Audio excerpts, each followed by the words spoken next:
up at the end of this month of September, you're going to be performing in a production, Music for Moms. Now, this isn't just a concert, it's a meaningful show for you as well. Tell us a bit of the background or story of that. Yeah, absolutely, Jamie. I guess it all began in way back in 1999 when I was actually 15, and this is when I had my very first close encounter with cancer. And it was my father, actually, who was diagnosed before my mother, and he was diagnosed with colon cancer.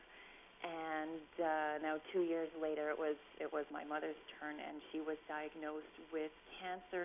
And the cancer she had was a very rare type of liver-related cancer. It was in the bile duct and in that area. Mm-hmm. And now my dad, meanwhile, had gone through treatment, surgery, chemotherapy, and radiation as well. And his treatment had gone very, very well, and they managed to get the cancer out of his body completely. Now, my mom's prognosis, unfortunately, was not as good, and she actually she succumbed to the disease in 2002. So that was 9 years ago, actually. This past September, September the 10th was the 9-year anniversary. Okay. And so she passed away. I was 18 at the time, which was really awful timing for me because I had just moved away to Montreal. I had just finished high school, and I left to study at McGill. And actually, I only managed to make it through one day of classes before I had to go home to really say goodbye to her. Mm-hmm. And so you can imagine, I mean, this was just so terribly heartbreaking for me. I mean, at 18 years old, you never imagine one of your parents is going to die. And I was terribly close to her as well. We spent a lot of time doing things together. And so this really changed my entire world. And I mean, in the 9 years that have passed since then, I've witnessed so many times as cancer causes heartbreak and suffering and pain in so many people's lives. And so cancer has really touched me in such a profound way that I wanted to do something. I really got the idea for this show probably 2 or 3 years ago. Not a clear idea, but some kind of feeling that I wanted to do something. I wanted to raise money. I wanted to raise awareness and use my art, use flute playing and music making to bring people together and to hopefully do some good. Mm-hmm. So you have some special guests coming out to perform as well? Yes, I do.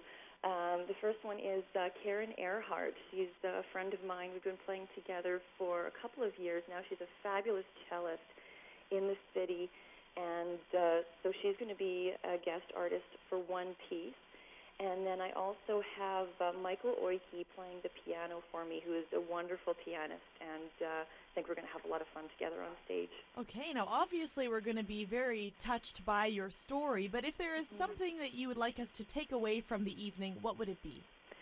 Well, the evening deals with a lot of different kinds of emotions. Of course, there's sorrow, there's anger, there's grief, all of these feelings.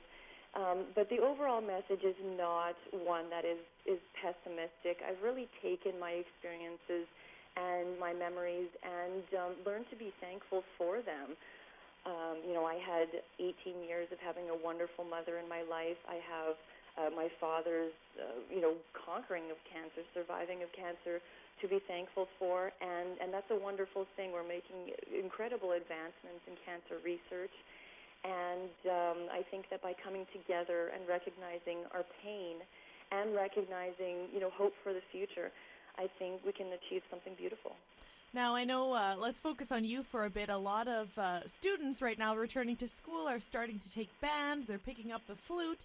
So how did you start playing flute, and how did you get your start as a musician? Well, I started playing flute just like most other people in the school band, going into grade 7. I wanted to play the clarinet, but actually my mom said she liked the sound of the flute better. So, I didn't really make much of a difference to me at that point. So I thought, okay, well, why not make Mom happy? So this was something I kind of did for her, ironically enough. And I just couldn't put it down. I had played recorder in elementary school, and I loved that too. I would stay indoors during recess, playing with my friends, the recorder, these different songs. And so I knew I loved music before that. And when I picked up the flute, I just couldn't put it down. And so by high school, I really had a strong sense that this is what I wanted to do for the rest of my life. Now, you mentioned McGill University. Where have you studied, and where have your talents taken you? Well, I spent 3 years at McGill in Montreal, and that's where I did my undergraduate degree. And after that, I actually was accepted to Yale University, which was so flattering and surprising. I never dreamed of going to an Ivy League school. But there I was in the midst of all these people with impressive backgrounds at Yale, which is in New Haven, Connecticut. So the good thing, or one of the fabulous things about studying at Yale, is that it's 1 hour from New York City. So that was, of course, a great experience. And after I received a master's degree from Yale, I spent a summer in France, actually, and then I moved to L.A., and I stayed there for about a year. I taught in San Diego and in Los Angeles, so I did a fair bit of driving, but I was performing there and teaching. And then it was after that, after those 10 months in Southern California, that I really decided that I wanted to come back home. And in addition to, spending time with my family, which was much needed at that point, I wanted to start this production company. So I did. Aurelia Productions is the name, and it was just started this May. It took a few years to get going.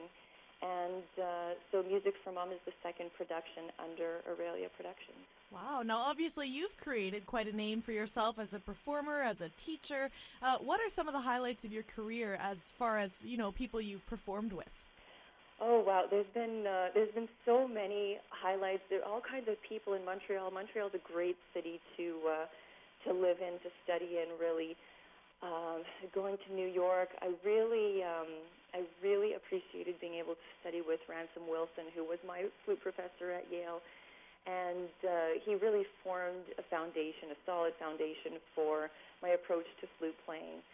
So I really am grateful for him. And let me see.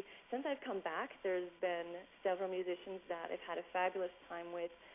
Eric Lucier is a wonderful harpsichordist who happens to live right in Winnipeg, and him and I have played together on various occasions. And it's such a great experience to play with people who can inspire you like that. For sure. Now, to some of us, it sounds like you've done it all already, but obviously you still have some dreams and goals and aspirations. You want to share any of those with us? Yeah, absolutely. I mean, I really am loving creating productions. This is kind of a niche that I've found for myself very recently. And so I'd like to, of course, do many more productions under this company. And so I really combine live classical music with other forms of multimedia. In the first production, it was film and music, and in this production, it's going to be monologues, poetry, and music. So really music and the spoken word. And I mean, there's all kinds of possibilities out there. I feel like kind of like a child in a candy shop or something. I mean, there's, I can do anything with lighting or, spoken words, imagery, films, effects. There's so many opportunities out there. I mean, I get ideas all the time, and that's, for me, so exciting. Well, we are all so excited to see you. Can you run by the date of Music for Mom and where you're going to be playing? Yeah, for sure. It is Saturday the 24th of September. It starts at 7:30. Doors open at 7 o'clock.